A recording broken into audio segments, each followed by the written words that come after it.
My name is Amira Patel. I'm 32 years old, and for the first time in 20 years, I'm standing face to face with the man who destroyed my family. The courtroom is silent. I can hear the echo of my own heartbeat. Every pair of eyes in that room, lawyers, jurors, strangers, turns toward me. I grip the edge of the wooden table to steady myself. Your Honor, I begin, but my voice cracks halfway through. You don't remember me, do you? The judge lifts his eyes from the papers in front of him. He doesn't flinch, doesn't even blink. Just that same polished calm that I've seen in photographs, the same face that haunted my mother's nightmares. Ms. Patel, he says, his tone clipped. This is not the time for theatrics. Please confine your statements to the matter at hand. My throat tightens. The matter at hand is exactly why I'm here. He exhales sharply, a sound halfway between annoyance and warning. If you cannot remain composed, I'll have no choice but to compose myself. My voice hardens. I've been composing myself for 20 years. A murmur ripples through the courtroom. The prosecutor shifts uncomfortably. The defense attorney lowers her head as if she's just realized something she shouldn't. I can feel the tremor in my hands. So I clasp them behind my back and stare at the man on the bench. His hair is grayer now, his face thinner, but his eyes, cold, unreadable, just like that night. I see flashes, my father's wrists in handcuffs, the sound of metal clicking shut. My mother's scream muffled by a police officer's arm. I smell the rain from that night, sharp and metallic, mingling with the scent of fear. The courtroom fades for a second, replaced by the memory of my house filled with flashing red and blue lights. My father looking at me one last time before they pulled him away. He whispered something then. I couldn't hear it over the storm, but I remember his lips forming the word, run. I blink, and I'm back here. The cold wood beneath my palms, the air thick with tension. Ms. Patel, the judge says again, his voice lower this time. You're out of line. I take a slow breath. Out of line? No, Your Honor. I'm exactly where I need to be. He hesitates. Excuse me? You don't remember me, I repeat softly, almost to myself. But I remember you. He leans forward, studying me. If this is an attempt to manipulate the jury, I'm not talking to them. My voice steadies, firm now. I'm talking to you. The bailiff shifts his weight.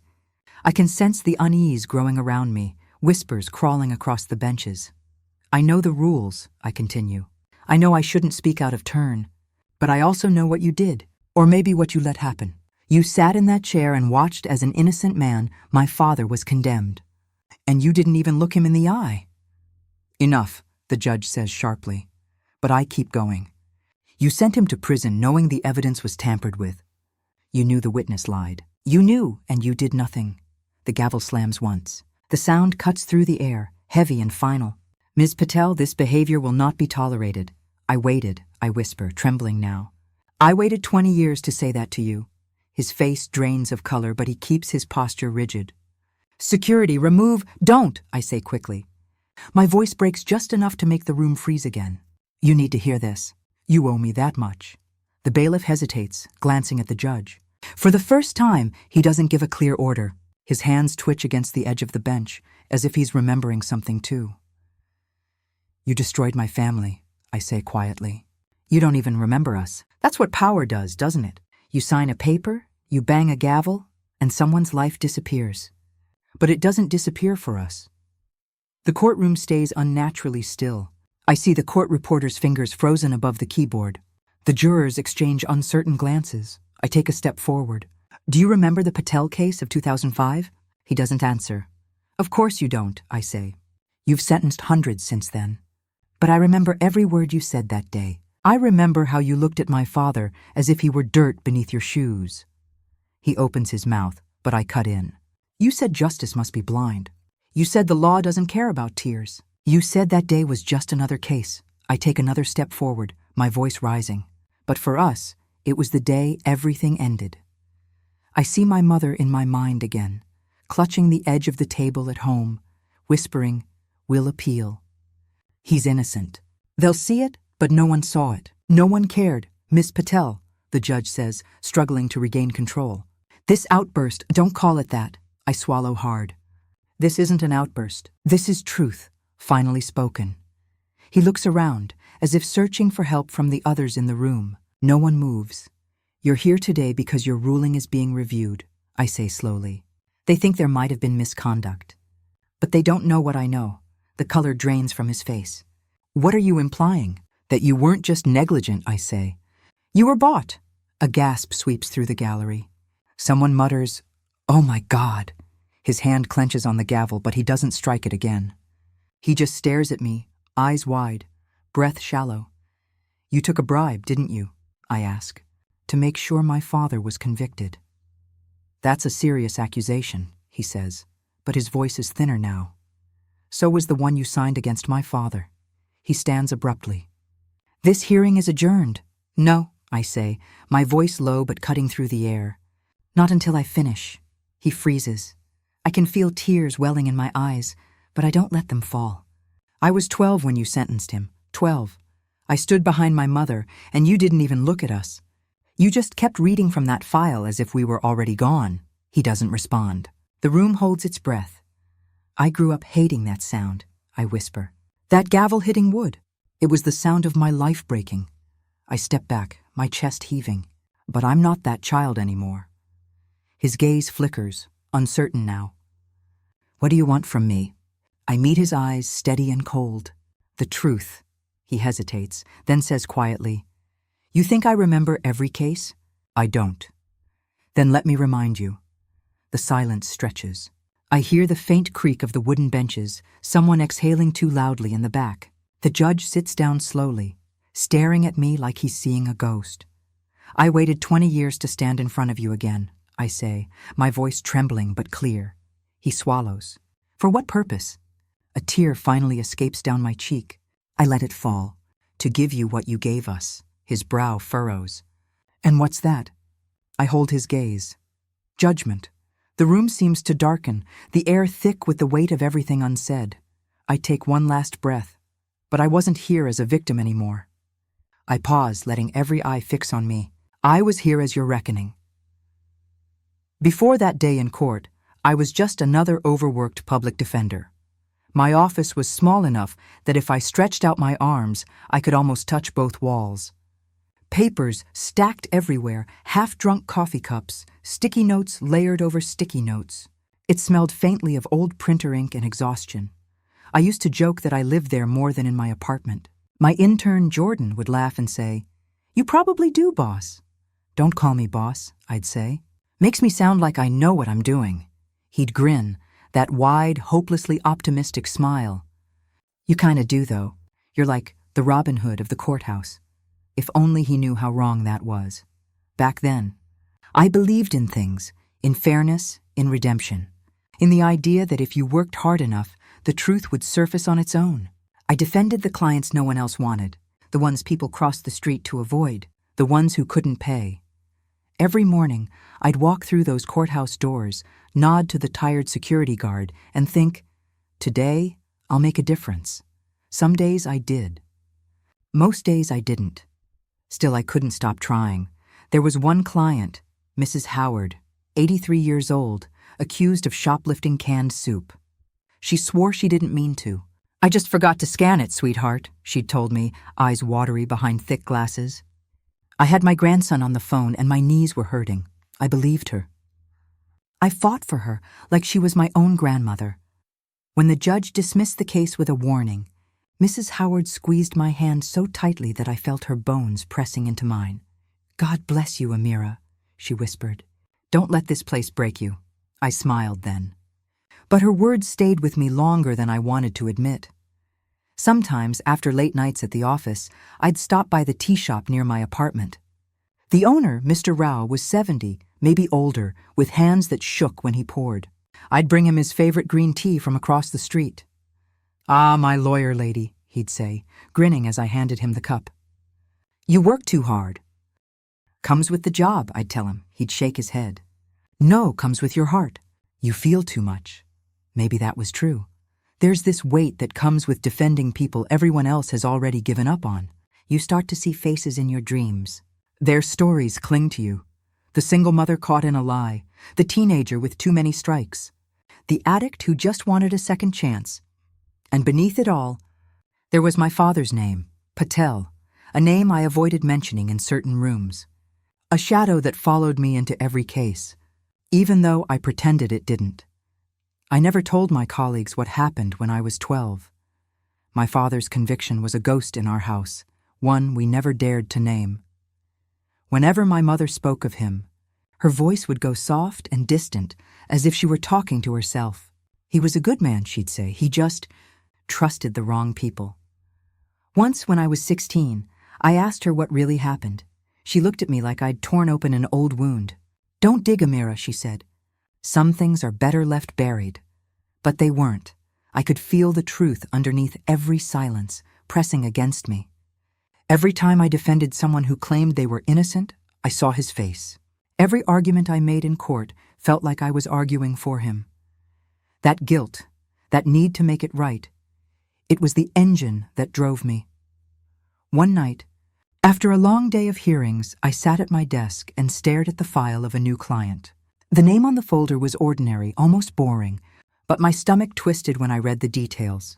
Misconduct in office, bribery under investigation, presiding judge, Harold Wexler, the same name from the yellowed newspaper clippings I'd hidden away years ago. I hadn't heard it aloud in 2 decades. "Everything okay?" Jordan asked, leaning against the doorframe. I forced a smile. "Yeah, just déjà vu," he chuckled. "You look like you've seen a ghost." Maybe I have. That night I couldn't sleep. I kept replaying the headline in my mind. Judge Wexler oversees Patel fraud case. My father's face, grainy and distant below it. His eyes were the same as mine. I got up, turned on the light, and found the old box my mother had buried in the closet. Inside were court transcripts, photographs, a faded handkerchief that still smelled faintly like him. I read every page, every word, and for the first time I noticed the inconsistencies, the forged signature, the missing evidence log, the witness who recanted and then vanished. My heart pounded so hard I thought it would break, through my ribs. The system I'd sworn to defend, the system I believed in, had crushed my father, and the man behind it all was still sitting on the bench. The next morning, I walked into the courthouse as usual, but everything looked different. The same marble floors, the same tired faces, but I felt like an intruder in a place I once trusted. I saw the judge's name again on the docket list outside courtroom 3B, Harold Wexler. My throat went dry. Jordan was beside me, flipping through case notes. "You okay? You look pale." "I'm fine," I said quickly. "Just didn't sleep." He gave me a skeptical look. "You sure?" "Yeah," I tried to smile. "Let's just get through the day," but I could barely focus. Every gavel strike echoed like thunder in my head. Every all rise made my stomach twist. When I spoke to my clients, I heard my father's voice in theirs, pleading, desperate, unseen. That afternoon, while I was reviewing evidence, my supervisor, Mr. Grant, appeared at my door. He was a tall, tired man who'd spent too many years fighting too many unwinnable battles. "Amira," he said, "we've got a big one. High profile, politically sensitive. You up for it?" I forced a laugh. "Am I ever not?" He slid a file across the desk. "Client's name is Daniel Shaw, charged with fraud and bribery. Guess who's presiding?" I stared at the name on the first page, Wexler. My pulse went cold. Grant didn't notice. "Try not to make him angry. He's got a reputation for being uncompromising. That was one word for it. As soon as he left, I opened the file. Shaw's case mirrored my father's in terrifying detail. Fabricated evidence, anonymous witnesses, a mysterious benefactor. Coincidence? No, I didn't believe in those anymore. That night, as I walked home under the flickering streetlights, I stopped in front of my reflection in a dark shop window. For years, I'd told myself I wanted justice for others, that I'd moved past what happened to my family. But looking at my own reflection, I realized the truth. I wasn't running toward justice. I'd been running back to that courtroom all along, and now, fate was dragging me there. I couldn't shake the feeling that something was waiting for me inside those walls, something unfinished. When I stepped into my apartment, the city hum was faint outside, muffled by rain. I poured myself tea and stared at the steam rising from the cup. I whispered to no one, maybe this is it. Maybe this is how I finally find out what really happened. The rain hit the windows harder. Somewhere deep inside, beneath the fear and the anger, a part of me felt ready to face him, ready to dig up the yaw. Truth my family had buried for 20 years. I thought I was just taking another case, but I had no idea my next one would drag me straight into the same courtroom that destroyed my family. The case came to me on a Monday morning, one of those gray, heavy mornings when the world feels hungover from the weekend. The air in the office was stale, the coffee machine already sputtering in defeat. Jordan was sitting at my desk, flipping through a new file. "Morning," he said. "Got you a fresh headache?" I dropped my bag onto the floor. "Perfect. I was just thinking I didn't have enough anxiety today." He grinned, slid the folder toward me. "Elderly widow, accused of misappropriating her late husband's estate. Easy win, maybe." I opened the file, scanning the first few pages. Client, Mrs. Eliza Morgan, 80 years old, no priors. No motive beyond what the prosecution claimed was emotional instability. My stomach tightened. I'd seen that phrase too many times, a lazy way to dismiss an older woman's grief. "Who's handling prosecution?" I asked. Jordan hesitated. "Rennick, of course." The man was a vulture in a suit, known for shredding defendants with a smile. I sighed. "Okay, let's meet her." Mrs. Morgan sat in the interview room, her frail hands folded neatly in her lap. Her eyes were sharp, though, blue and searching. "Mrs. Morgan," I said gently, sitting across from her. "I'm your attorney, Amira Patel," she smiled faintly. "You look too young to be anyone's attorney." "I'll take that as a compliment." "It is," she said. "I trust young people more than the ones who've learned how to lie well." That made me smile, and also ache a little. "Tell me what happened." She explained that her husband Henry had passed 6 months ago. His estate, a modest one, had been left in her care, but his children from his first marriage accused her of siphoning funds meant for charity. "I didn't take anything," she said firmly. "They're angry because Henry loved me more than he loved them." Her voice trembled on that last line. "Do you have proof that you managed the estate properly?" "I did everything through the accountant," she said. "He handled the transfers," I nodded. "We'll get the records." She hesitated, then leaned forward. "They won't want you to." "Who?" "The lawyers. The ones who represent his children. They said they'd make this disappear if I stopped fighting." A chill crept up my spine. "They offered a deal?" She nodded slowly, said if I just admitted I was confused, they'd take care of me. A home, medical bills, all of it. "And you said no?" "Of course I said no." Her voice cracked. "Because I'm not crazy." Back in my office, I went through the file again. Something was off. Pages were missing. The financial audit summary referenced attachments that weren't there. "Jordan," I called out. "Did you see the exhibit list?" He checked. "It skips numbers. Maybe the DA didn't include everything?" "No," I said quietly. "This isn't an oversight. Someone pulled them." I stared at the page numbers, 42, then 45. 2 pages gone. "Should I call the clerk?"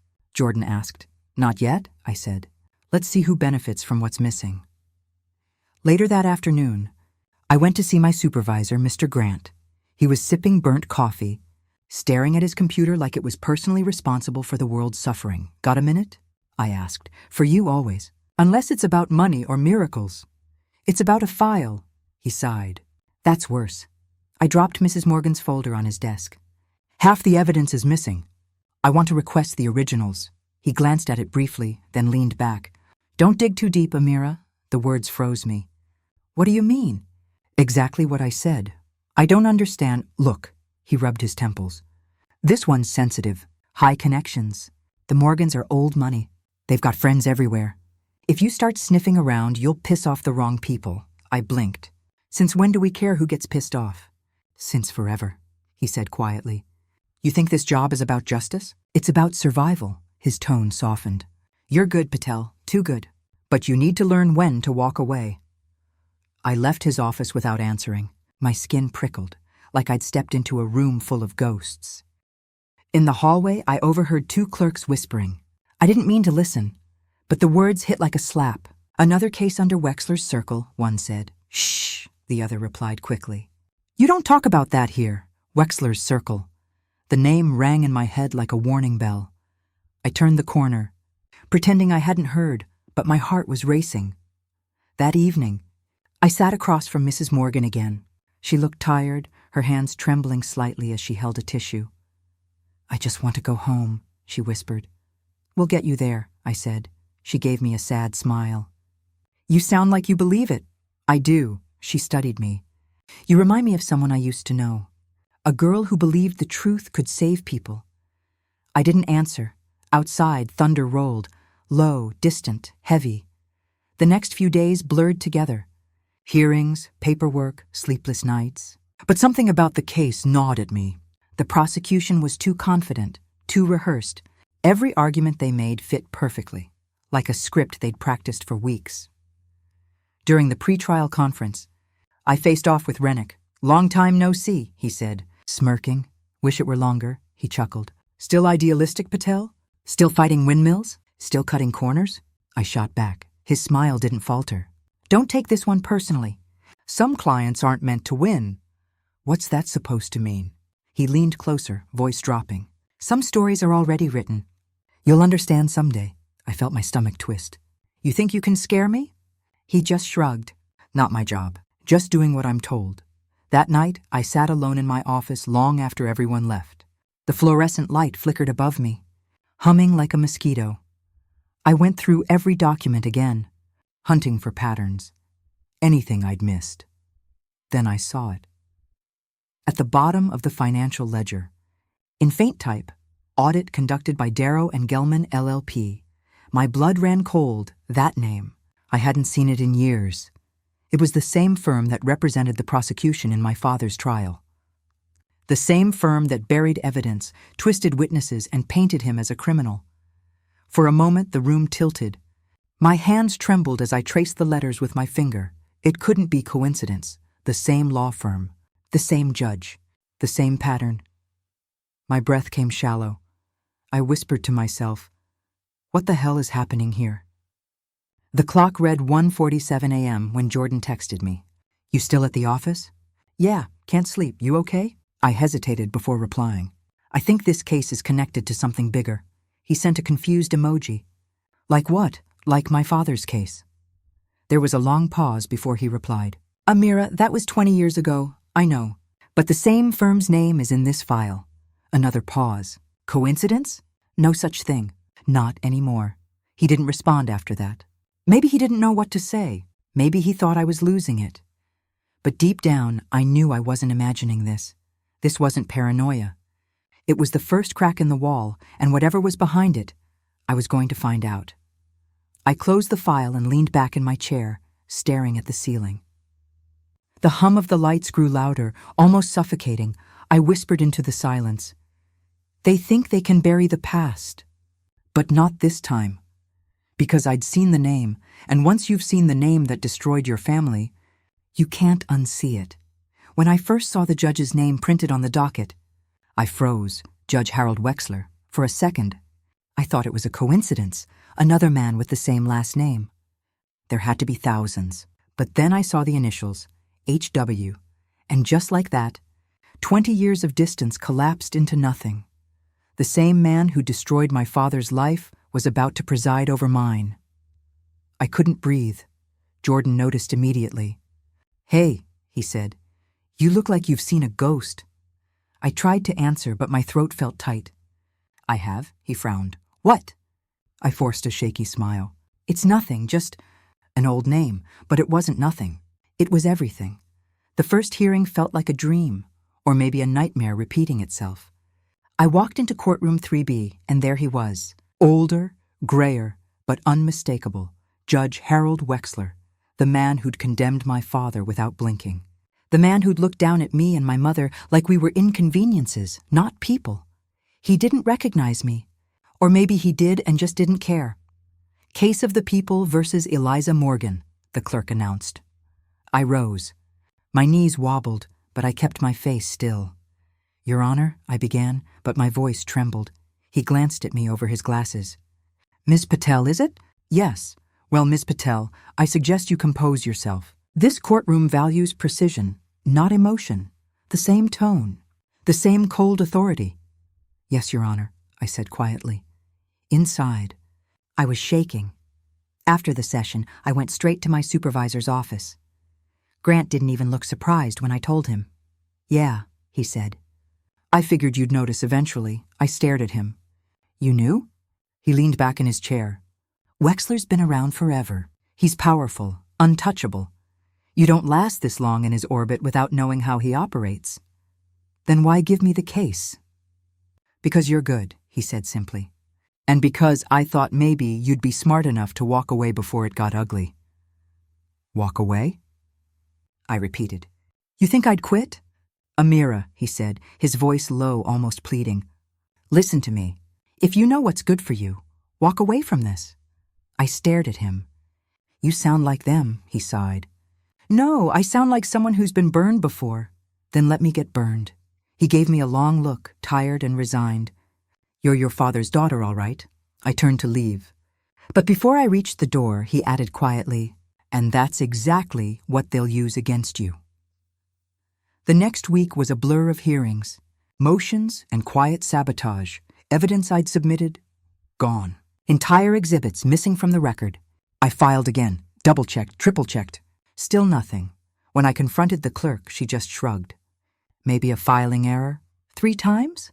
I asked. The same documents? She didn't answer, just looked away.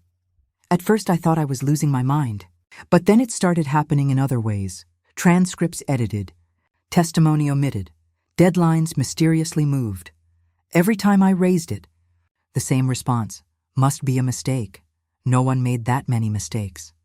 Not unless they were told to. One afternoon, after a particularly tense cross-examination, I stepped out for air. The corridor outside the courtroom was empty, except for 2 voices echoing from the judge's chambers. I froze when I heard them. Rennick's laugh, sharp, smug, unmistakable, and Wexler's deeper voice, casual, amused. She's a handful, that Patel girl, Rennick said. Reminds me of her father, Wexler replied. My heart dropped. Rennick chuckled. Didn't end well for him, did it? No, Wexler said, and it won't for her if she keeps pushing. My breath caught. I backed away slowly, every step heavier than the last. My pulse thundered in my ears. They remembered me. They remembered him, and this wasn't just about my client anymore. That night, I sat in my car outside the courthouse long after everyone left. The windows fogged from my breathing, my hands gripping the steering wheel so tightly they ached. Everything inside me screamed to quit, to walk away like Grant said. But I couldn't. If I did, I'd be letting them win again. I whispered to the empty car. Not this time. The next morning, Mrs. Morgan looked worse, paler, smaller somehow. They came again, she said softly. I frowned. Who? Them. Her voice quivered. The men who visit after court.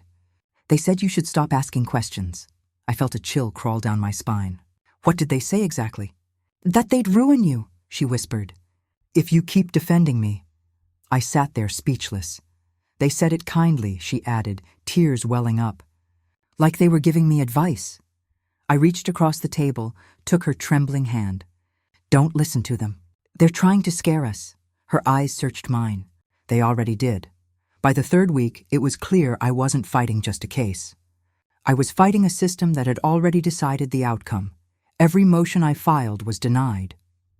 Every objection overruled. At one point during testimony, I caught Wexler watching me, not with annoyance, but amusement. Like a cat playing with a trapped bird, when court recessed, I walked straight to him. Your Honor, I said tightly, I need clarification on the evidence rulings. He looked at me with that same false calm. Everything's been handled appropriately, Ms. Patel. With respect, sir, several key documents were omitted without explanation. His expression didn't change. Then perhaps you should check your own competence before accusing this court of error. The words hit like a slap. I opened my mouth. But he'd already turned away. Later in the hallway, Rennick passed by, whistling under his breath. Rough day? He asked, smirking. You enjoy this, don't you? He shrugged. It's just the game. This isn't a game. Of course it is, he said softly. You just don't understand the rules. I glared at him. You and Wexler? He leaned in close, his voice low. Careful what you say next, Patel. You don't want to make enemies you can't fight. I didn't back down. You already made that decision for me, he chuckled, brushing past. Suit yourself. But don't say I didn't warn you.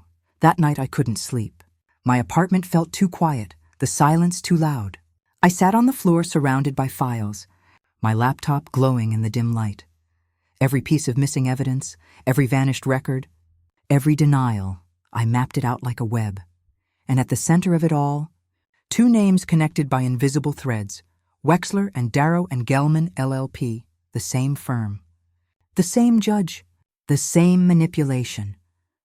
I realized then it wasn't just corruption, it was personal. They weren't just protecting their power, they were protecting a secret. One that began with my father and was now circling back to me.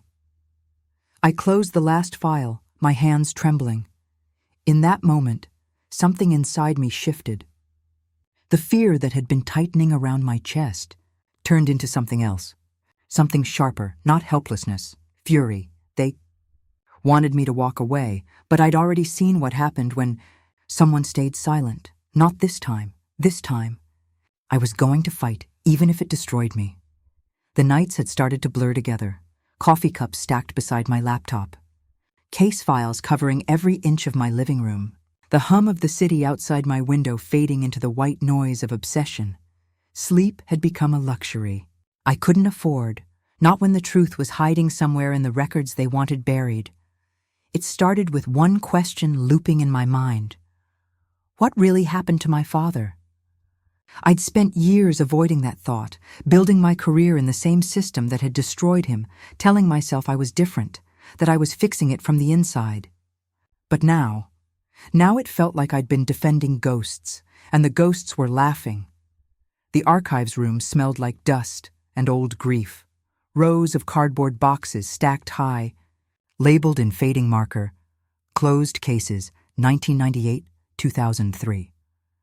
My flashlight flickered over names, numbers, until finally, Patel versus the state. My hand trembled as I pulled the box down. Inside were files yellowed with age, typed pages, photocopies, and at the very bottom, a sealed envelope stamped confidential, judicial review. My heart pounded. I tore it open. The first page hit me like a physical blow. It wasn't a police report. It was a memo from Judge Harold Wexler. Patel case. Recommend exclusion of Exhibit D due to chain of custody concerns. Advise prosecution to pursue alternate narrative consistent with public interest. Alternate narrative. They'd rewritten the story, the evidence that could have cleared my father, omitted. In the public interest, I sank to the floor, clutching the papers, the flashlight shaking in my hand. For a long time, I couldn't breathe. They'd framed him, and Wexler had done it, not for justice, not for truth, but to protect someone else. The next night, I dug deeper. Old news clippings, court transcripts, handwritten notes my mother had kept all these years. Every page told the same story. My father had been the scapegoat, and behind it all, Darrow and Gelman LLP, the same firm defending the corporate interests back then, the same firm now representing the widow's late husband's estate.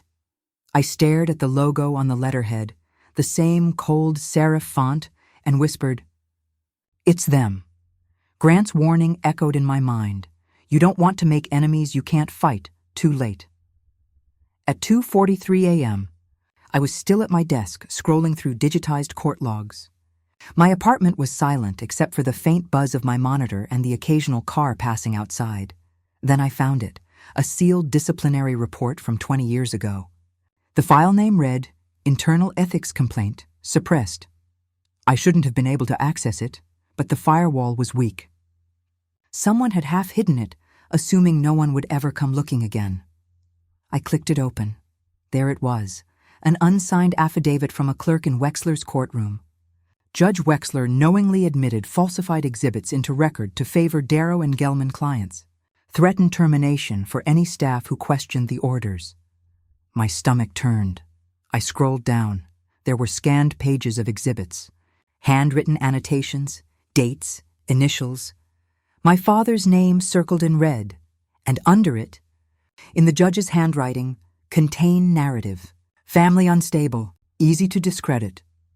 That single line shattered something inside me. He hadn't just sentenced my father. He'd erased him. I slammed the laptop shut, my chest tight. For minutes I just sat there, staring into the dark. The city lights flickered through the blinds. Stripes of gold across the walls. I whispered to the empty room. I've been defending the wrong people all along. Because I had, all those nights staying late, believing the system could be fair if I just worked harder.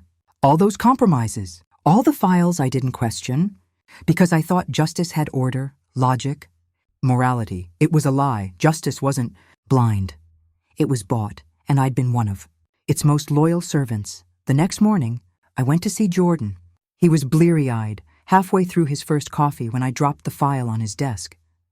He flipped through it, brows furrowing. "Where did you get this?" "Archives. Amira, this is sealed. You could lose your license." "I don't care." He looked up at me, startled. "You don't mean that." "I mean every word." He hesitated.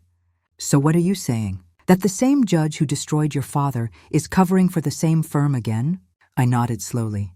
"It's not just coincidence. It's a pattern. They framed my father to protect Darrow and Gelman's clients. And now they're doing it again, through Mrs. Morgan's case." He shook his head. "This is dangerous. If you go public with this, I'm not going public." I leaned in. "Not yet. First I prove it," he sighed, rubbing his temples. "You realize this could blow up everything." That's the point. For the first time in weeks, I felt awake. Not scared, not broken. Awake. Every detail mattered now. The missing exhibits, the altered transcripts, the sudden hostility from court staff. They weren't coincidences. They were cover-ups. And the more I uncovered, the more the pattern repeated. Rich clients. Same law firm, same judge, same errors. Every case was a mirror. Every injustice a replay. They'd turned the courtroom into a stage, rehearsed lines, predictable endings. Justice as performance art. I was done being part of their play. I was going to rewrite the script. Late one night, I sat alone again, the city whispering outside. My walls were covered in printouts. String connecting names and dates, photos of my father.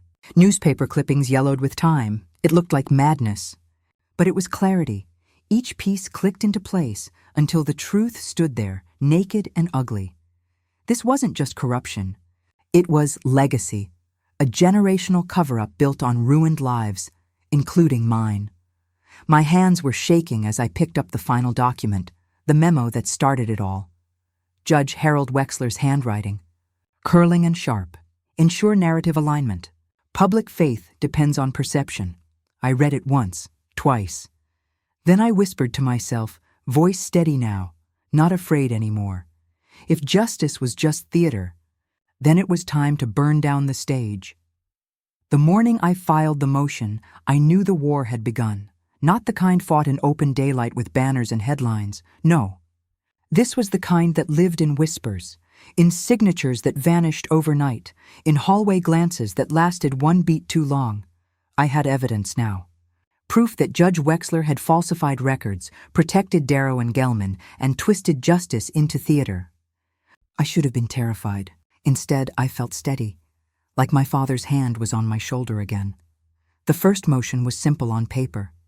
A request for a formal judicial review and the release of sealed evidence from both my father's case and the Morgan case. I filed it at 8:07 a.m., time-stamped, logged, duplicated, and emailed to 3 separate repositories.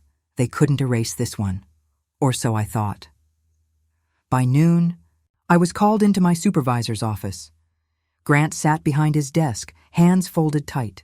The blinds were closed, always a bad sign. He didn't look up. "You really went through with it?" "Yes," he sighed. "Amira, do you even know what you've done?" "I did my job." "No, you went to war with the judiciary." He leaned forward, voice low.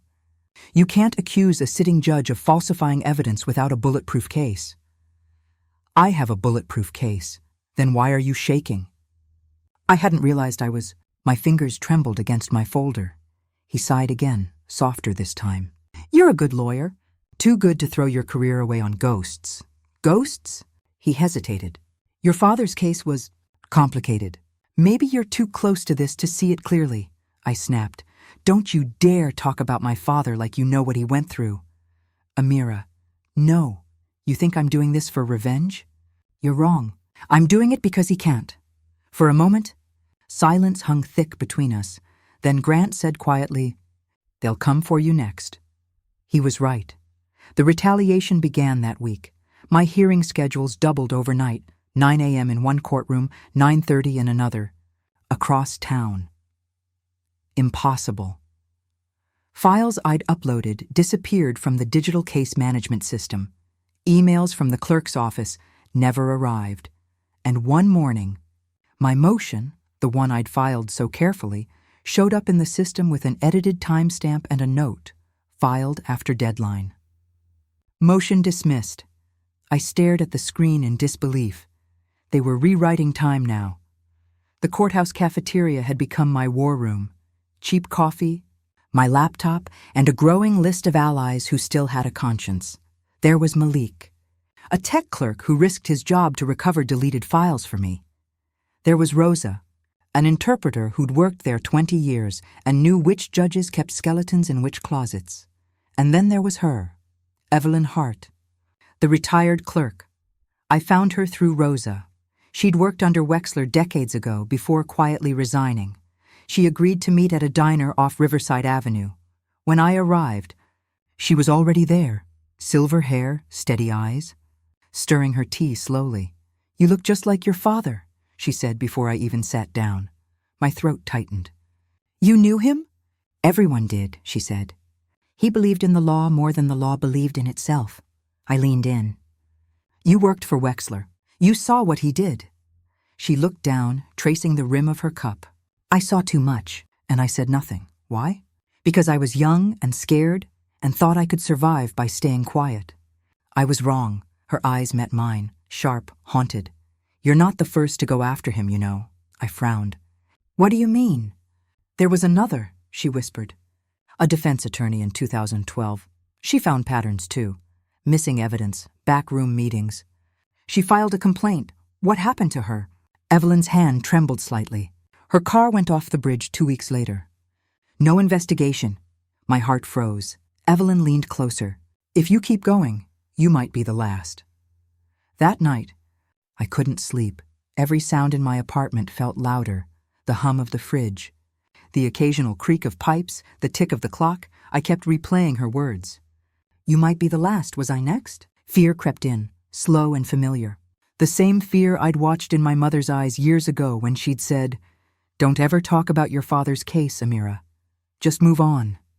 But now I understood. Silence wasn't safety. Silence was complicity.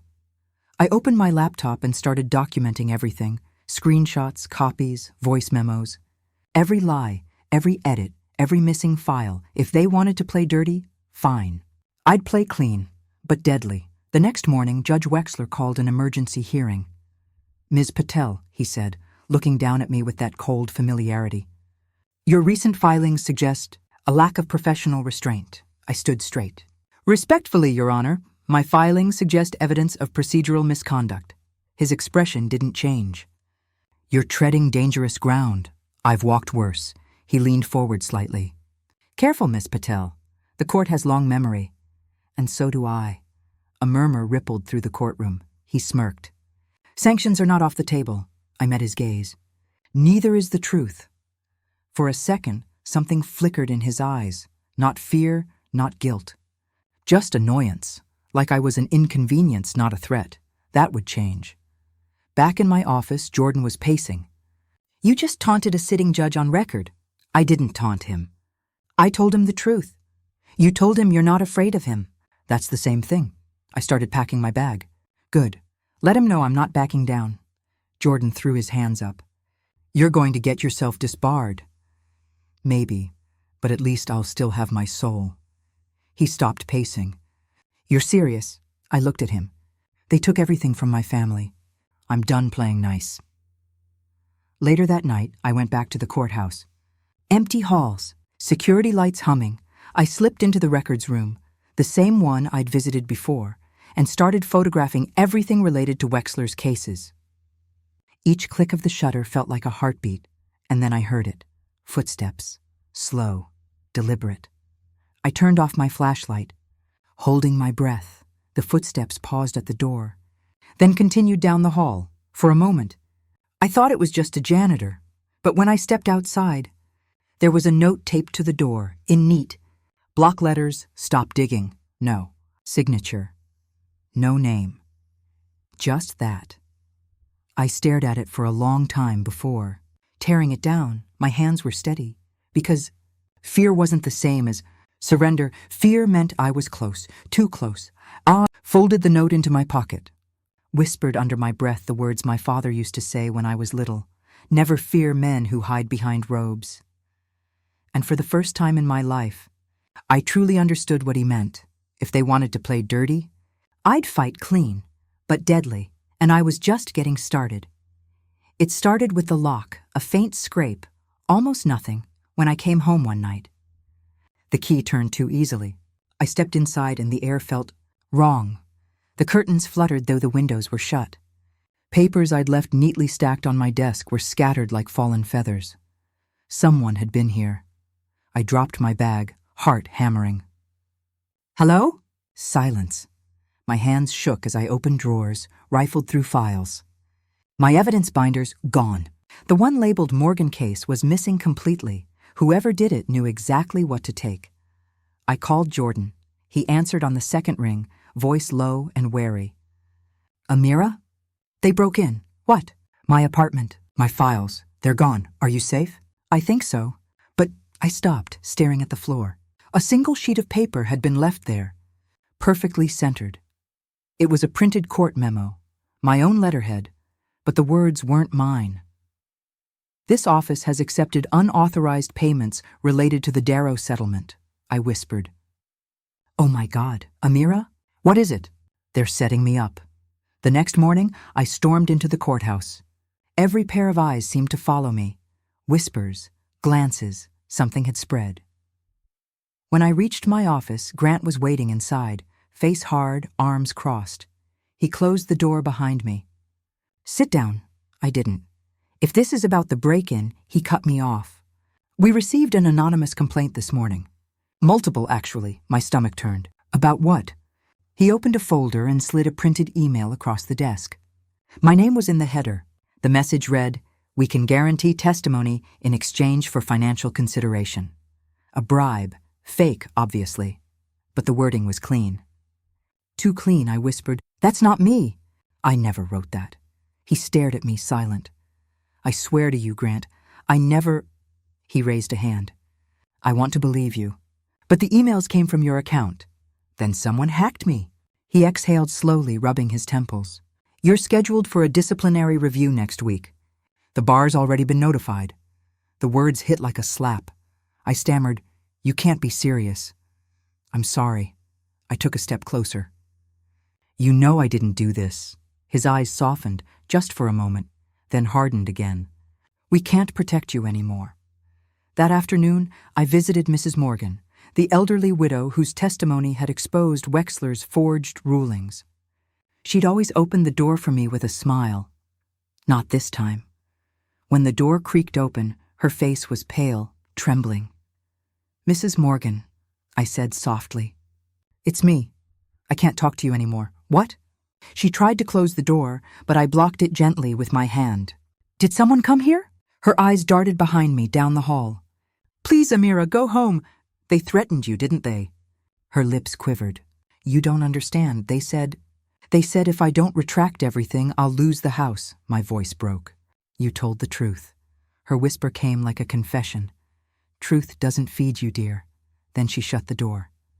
I stood there, numb, staring at the wood grain. My reflection warped in the glass. It wasn't just the system fighting back anymore. It was devouring everything it touched.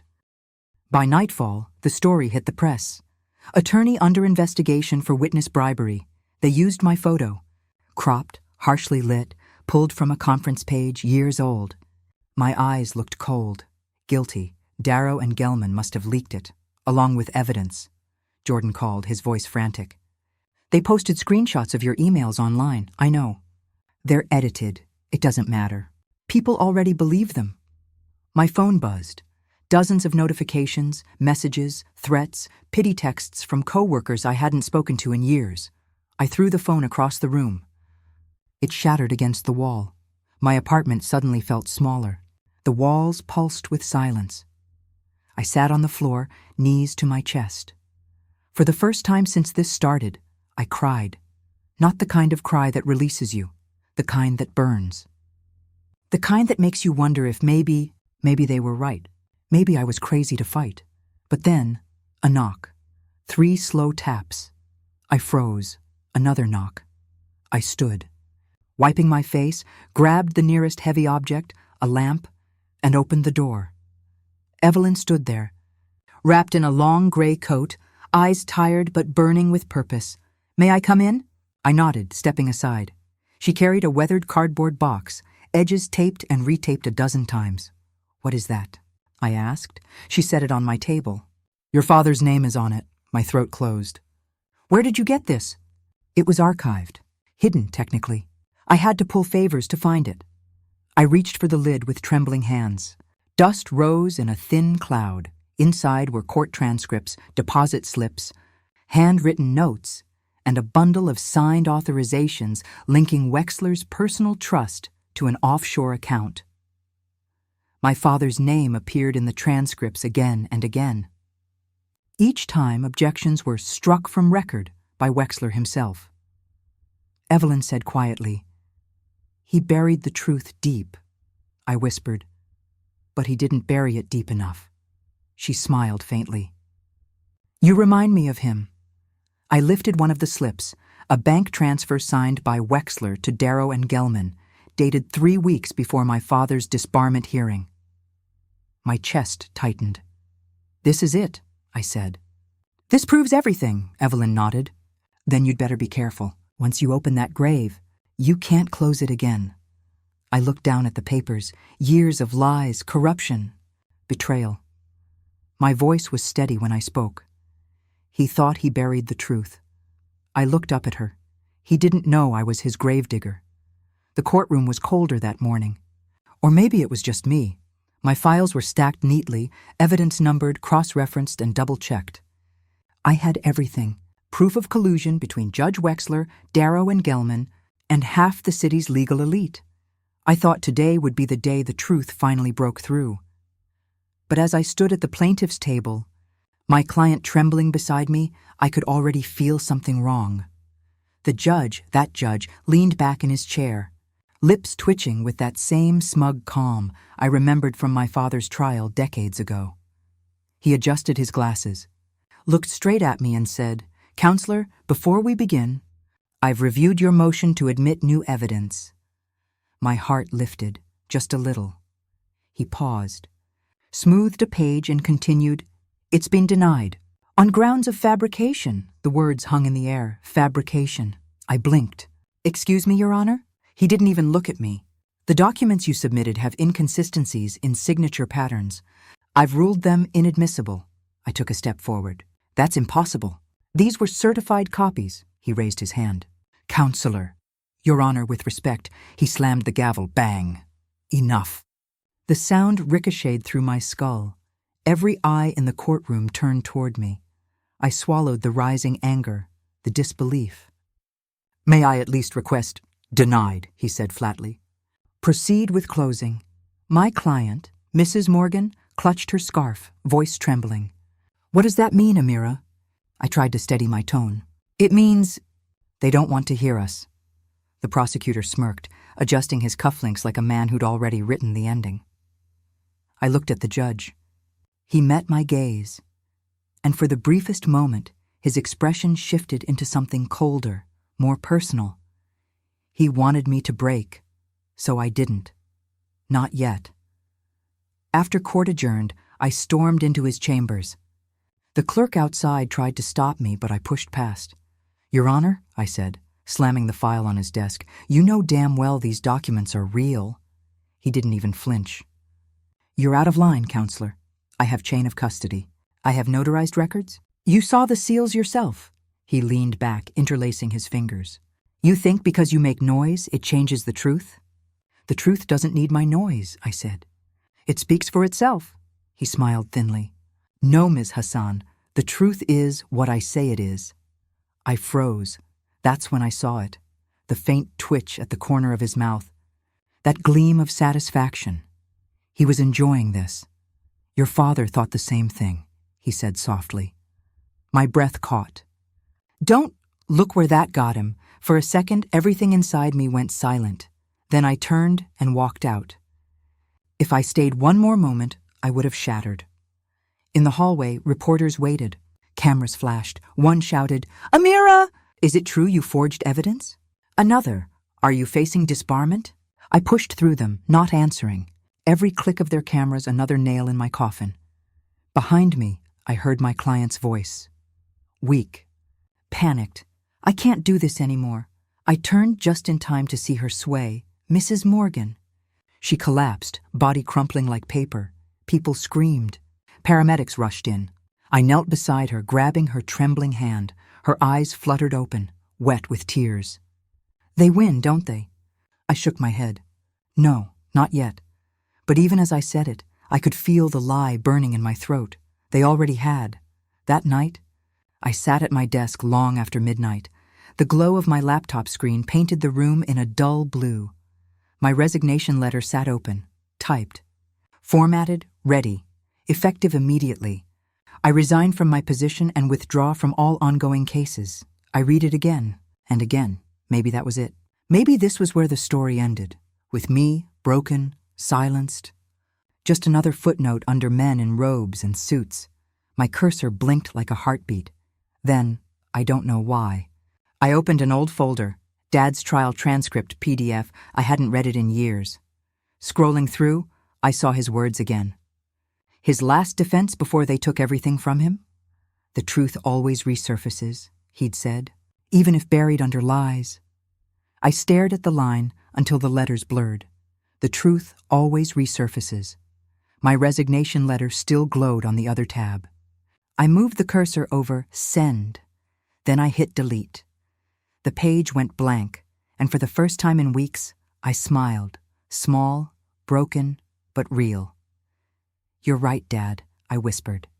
It's time. I grabbed my phone, scrolled through contacts, and found the name I'd been avoiding for months.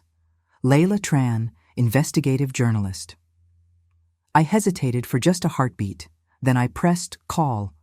She answered on the second ring, her voice calm but curious. Amira Hassan. I was wondering when you'd reach out. I took a breath, steady and sure. I'm ready to go public. There was silence on the line, the kind that hums before everything changes. Then Layla said, Then let's burn them to the ground. Layla spread the files across her dining table like a general laying out a war map. There, she said, tapping one page with the tip of her pen. Wire transfers. 4 of them. Different shell companies, same destination. I leaned in. The trust account. Layla nodded. The Wexler Family Trust. My throat went dry. The name felt radioactive even when spoken aloud. So we have the connection? I asked. She hesitated. Not yet. These show the path to the trust, not from the bribers. We need the other side of the funnel, a signed bank authorization. Without that, it's all circumstantial. The retired clerk, Mr. Dawson, sat quietly in the corner, his hands trembling around a mug of cold tea. I told you, he said, voice gravelly. That record exists. I saw it once, years ago, buried in the courthouse's private archive. They used it to cover tracks during audits. Locked, sealed, and forgotten. Layla shot me a look. Then we find it. I didn't hesitate. Tell me where. The plan was simple, or maybe reckless. The courthouse closed at 9. The archive wing had no cameras inside, only an old sign-in log and a keypad entry. I can get you the code, Dawson said quietly. Still works. But if they catch you, they won't, I said. Layla frowned. You sure about this? This isn't just bending rules, Amira. It's breaking them. I met her eyes. He's been breaking them for decades. The courthouse felt different at night, hollow, like the building itself was holding its breath. My footsteps echoed off marble floors as I slipped past the security desk. The night guard was slumped in front of a small TV, half asleep, the blue light flickering across his face. I moved quickly, hugging the shadows until I reached the old wing, the one that smelled like dust and old paper. The keypad glowed faintly in the dark. I typed the numbers Dawson had whispered to me, 7205, a soft click.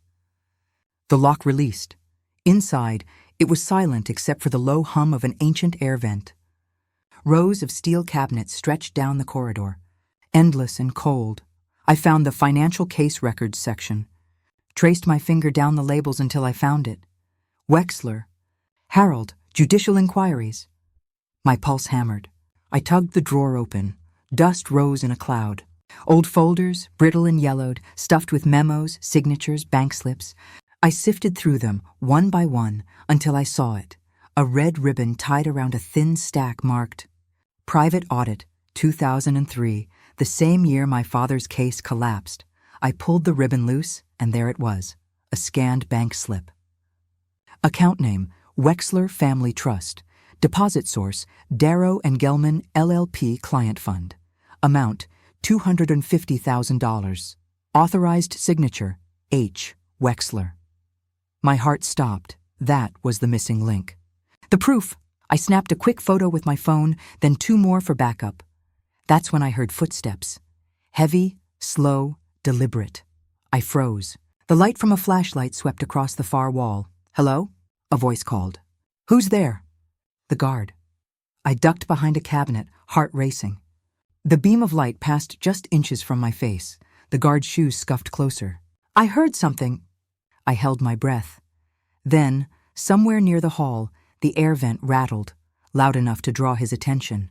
He turned. Probably rats, he muttered, and his footsteps receded. I exhaled. My whole body trembled. I slipped the file back, tied the ribbon, and backed out of the room, closing the door softly behind me.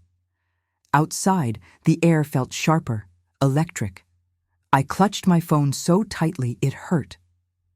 That picture, that single image, could end a man's empire. At Layla's apartment, I dropped the phone onto the table. Got it. She stared at the screen, her face pale. This is it, Dawson whispered, after all these years. I sank into a chair. So what now? Layla didn't hesitate. We file a judicial review tomorrow. Will it stick? I asked. She looked at me, eyes fierce. If this doesn't, nothing will. I nodded slowly. Then let's do it.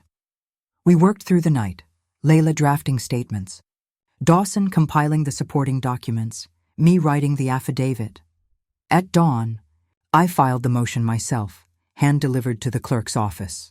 When I stepped out into the morning air, sunlight cut across the courthouse steps like a promise.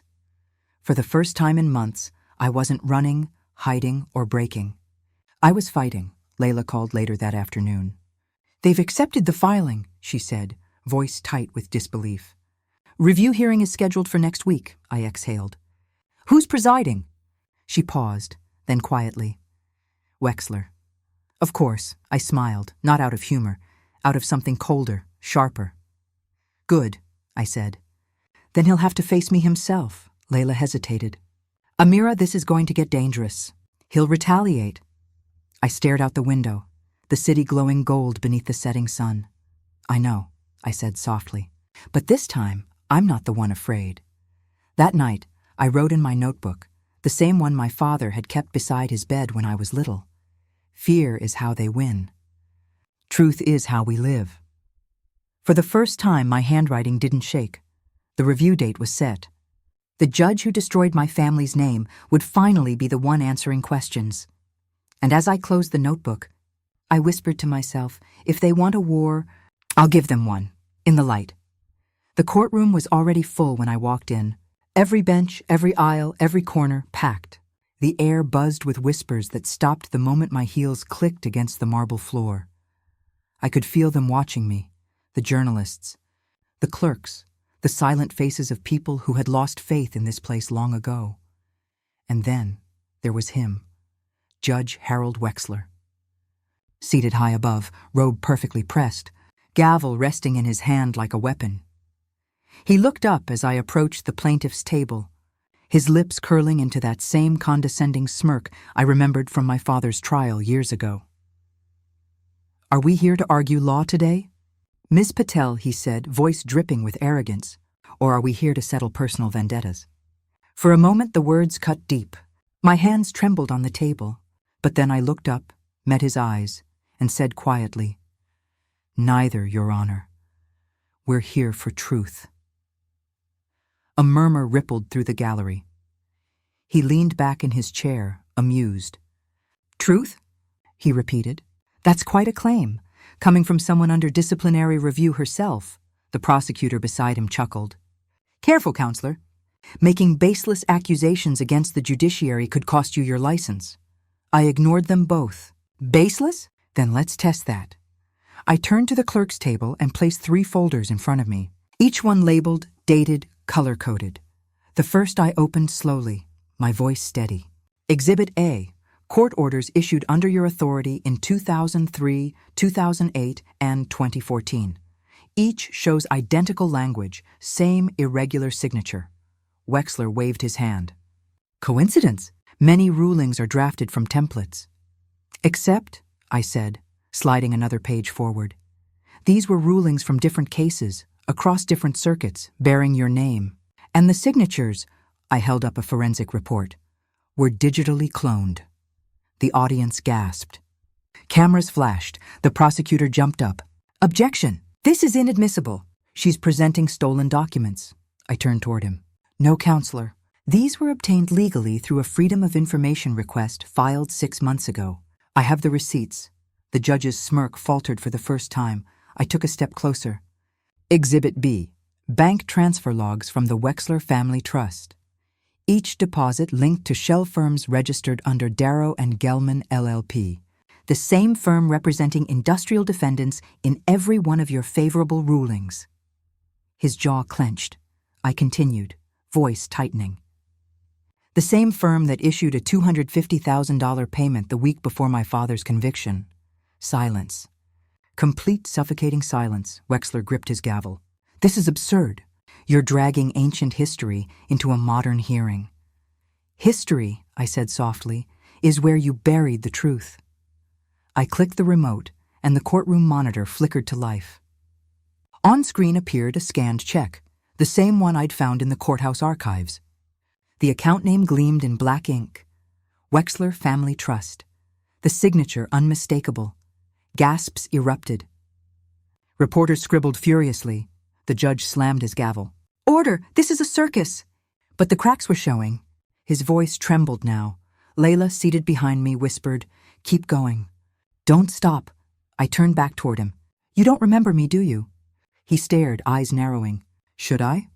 I stepped forward, my voice shaking but clear. "You sentenced my father, Rajesh Patel, in this very courtroom. You called him a disgrace to the profession. You said his actions poisoned the integrity of the bar." He froze. The blood drained from his face. "I was 14, I continued.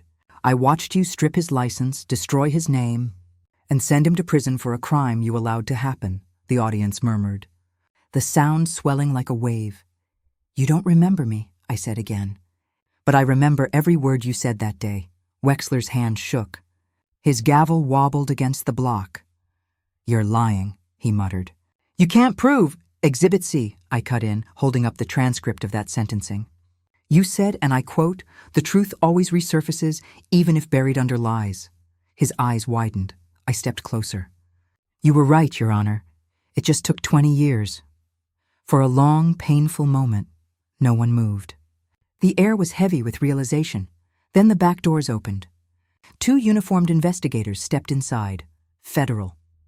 The sound of their boots echoed through the courtroom. One of them approached the bench and handed over a warrant.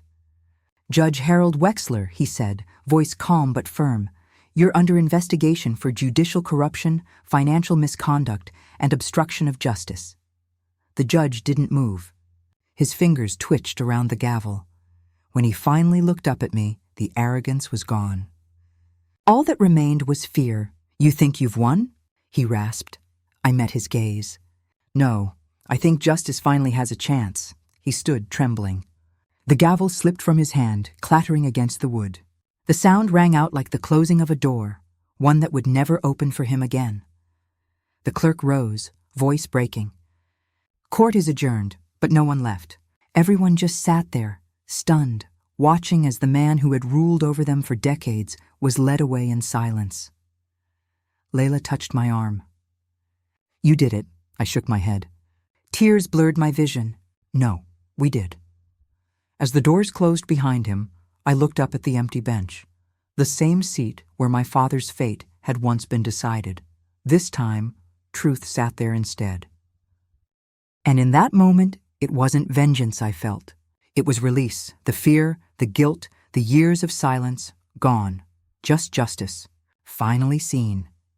The room exhaled, a collective breath that felt like freedom. Outside, reporters swarmed, cameras flashing, microphones thrust in my face. But I didn't say a word. All I could think was how my father would have smiled. That quiet, proud smile that always said, "You kept your promise." As I stepped into the sunlight, I whispered, "It's over, Dad, we made it."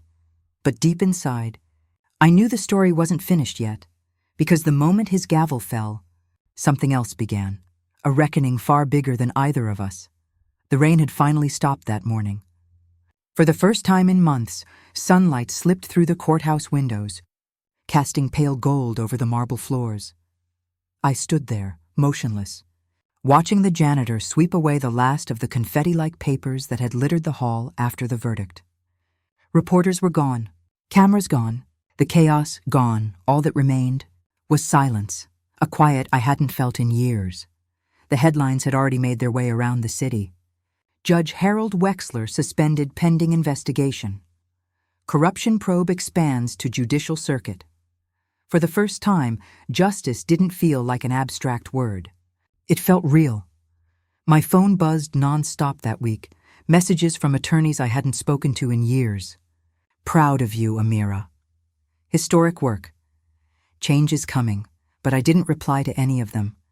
Not yet, because victory didn't feel like fireworks. It felt like an exhale, slow, trembling, and overdue.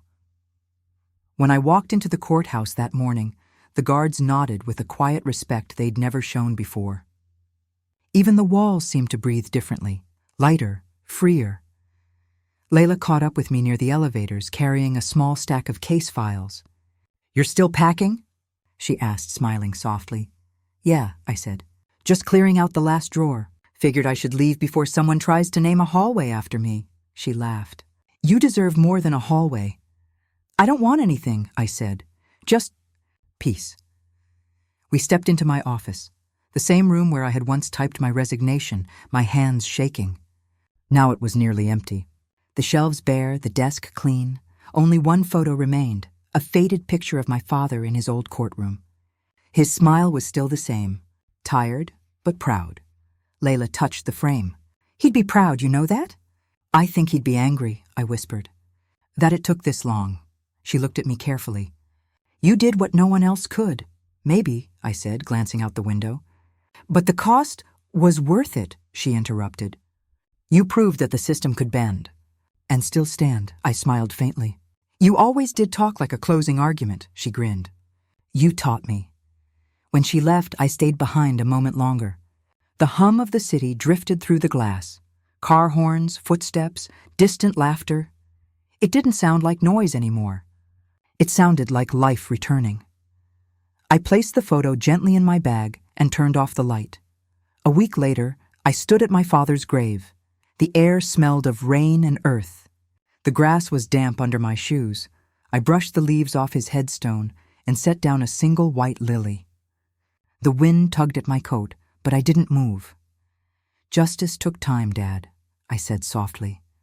But it stood up.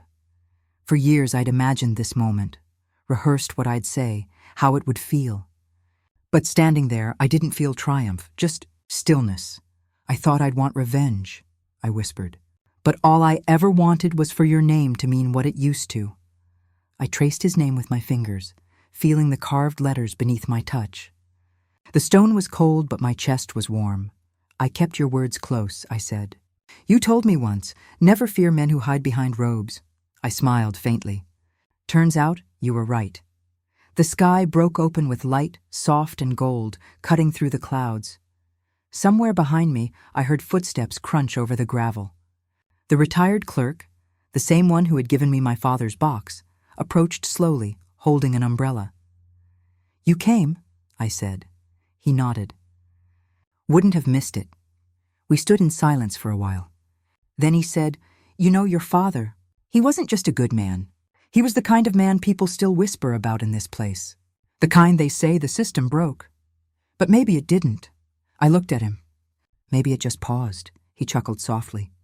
Maybe, as he turned to leave, he added, You've done more than clear a name, Amira. You've reopened a wound this city needed to feel again.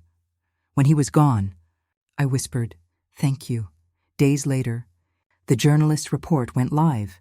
Front-page coverage.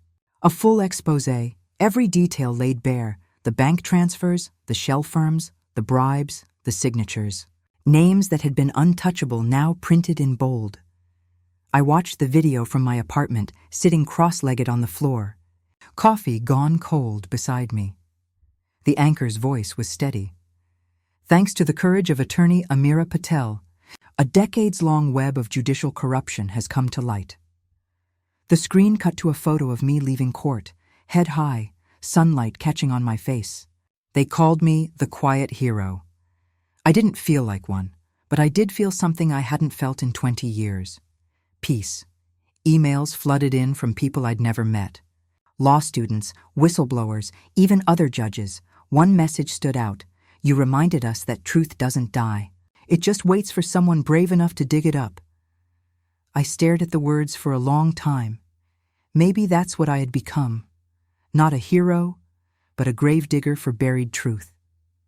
That afternoon, I went for a walk. The streets looked brighter somehow. Shops open, children laughing, the world moving again. For once, I wasn't rushing anywhere. I just walked. When I reached the edge of the park, my phone buzzed. Unknown number. I hesitated, then answered. Ms. Patel? A male voice said. This is Agent Ramirez from the Federal Task Force. My chest tightened. Yes, there was a pause. Then, we're opening a new investigation, he said. It concerns the same law firm, Darrow and Gelman. We've uncovered a pattern that stretches beyond your judge. I stopped walking. The sound of traffic faded behind me. We need your testimony, he continued. You have evidence and insight we can't replicate. Would you be willing to help? My mouth went dry. I looked out across the park, families laughing, joggers passing, the sunlight cutting through the trees. After everything, after years of fighting, I thought it was over. But maybe it wasn't. I closed my eyes and whispered, half to myself, Guess we're not done yet. The agent waited. Ms. Patel? I smiled faintly. Send me the details. When I hung up, I stood there a long while, feeling the breeze on my face. Peace didn't mean standing still. It meant standing ready. That night, I sat by the window, watching city lights blur in the distance. For the first time, I wasn't haunted by what had been taken from me. I was fueled by what was possible next. The fight for truth doesn't end when you win. It ends when silence wins, and I wasn't about to let that happen. I looked down at my father's photo on the table. Let's keep going, Dad, I whispered. One more case, and as the city hummed quietly below, I finally felt whole. If you were in my place, would you have kept going? Would you have risked everything to pull the truth from the grave? Tell me in the comments. I want to hear your thoughts, and if my story reminded you that courage can start quietly, with one person refusing to back down, then make sure to like this video, share it, and subscribe for more real stories like mine. This is Amira, signing off. And remember, truth always resurfaces, even if buried under lies. The mirror doesn't lie. It never does. I stared at my reflection that night, pale light spilling across my face from the desk lamp. The woman looking back at me wasn't the same one who walked into that courtroom months ago. Her eyes were still tired, shadows pooling beneath them, but there was something else too, a fire that no verdict could extinguish. I took a breath, slow and steady. The city hummed beyond the window, a low, restless sound, like the world reminding me that peace was temporary. Justice doesn't end in the courtroom, I whispered to my reflection.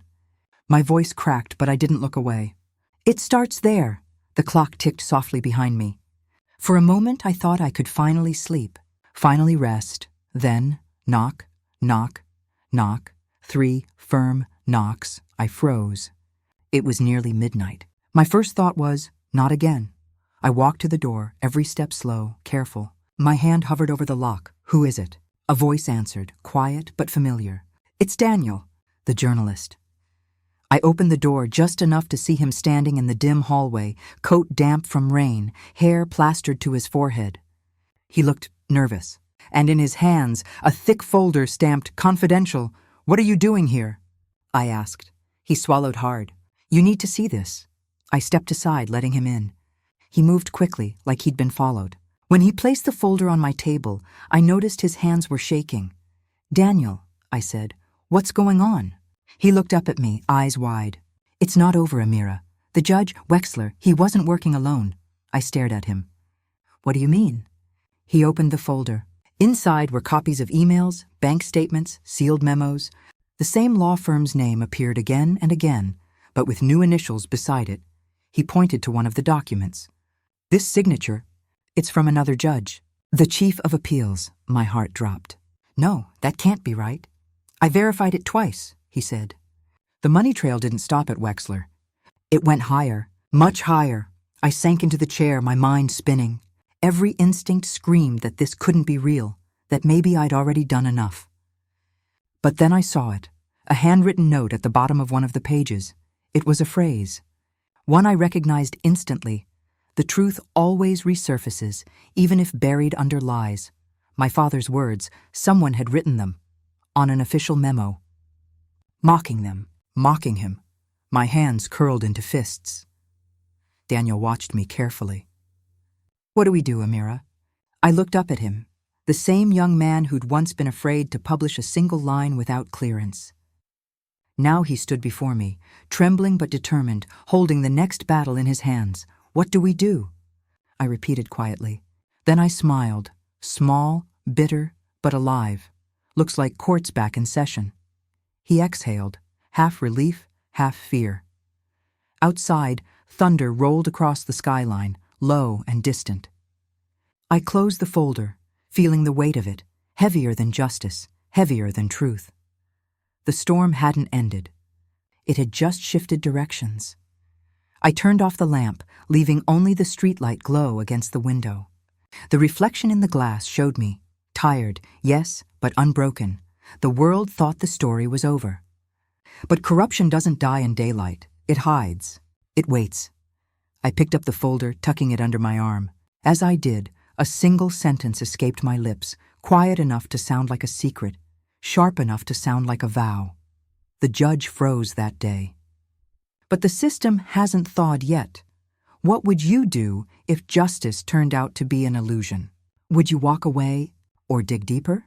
Tell me in the comments. And if you want to know what happens next, like, share, and subscribe.